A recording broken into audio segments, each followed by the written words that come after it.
আসসালামু আলাইকুম। মহান আল্লাহ তাআলার কাছে সব কিছুর জবাবদিহি হতে হবে। আপনি কি করতেন? ৫ ওয়াক্ত সালাত আদায় করতেন, এইটার তো আপনি রেজাল্ট ফল পাবেন। তারপর এইটারও ফল পাবেন। আপনি কি করতেন? আপনি অনেক সময় এখন যেহেতু সোশ্যাল মিডিয়া বের হচ্ছে, আপনি সোশ্যাল মিডিয়া এসে কি করতেন? কেমন ভিডিওতে লাইক করতেন, কেমন ভিডিওতে কমেন্ট করতেন, কি আলোচনায় বেশি আসক্ত থাকতেন, কি শুনতেন, ভালোবাসতেন, আপনি আপনার কোন ভিডিওগুলোকে আপনি কনফিউজ হিসেবে ভালোবাসতেন। যেমন আপনি আপনার ফটোতে একটা ভিডিও শ্যুট করে আপনি একটা গানের স্টোরি বা যে কোনো একটা দিয়ে শ্যুট করে এটাকে ফেসবুকে স্টোরি দেন কিংবা যে একটা ভিডিও ছাড়েন, আপনি এটারও জবাবদিহি হতে হবে কাকে আপনি উৎসাহ দিচ্ছেন, কাকে ভালোবাসছেন।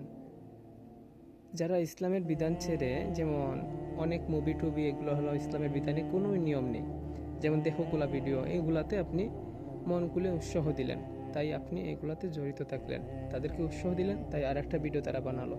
আপনি যদি তাদেরকে ঘৃণা করতেন, তাদেরকে আপনি সঙ্গই না দিতেন, যেমন আপনি তাদেরকে না দেখতেন, তাহলে তারা এই সুযোগটা পেত না, পরের বার আরেকটা ভিডিও বানাতো না। কেমন, আপনি ধরেন একটা মুভি দেখেন, এই মুভিটা যদি আপনি দেখেন তাহলে তার আরেকটা মুভি বানাবে। তাই আপনি বুঝতে হবে যে যেহেতু আপনি ইসলাম বিধান মেনে চলার অধিকার আমরা, তাই ইসলাম মেনে চলতে হবে। তাই বলি সবার আগে কেমন ভিডিওতে কেমন গান স্টোরি দেন এগুলো মনোযোগ দিয়ে শুনবেন, আগে বুঝবেন কেমন উপদেশ হতেই আপনি চলছেন। তো ভালো থাকুন সবাই, আল্লাহ হাফেজ।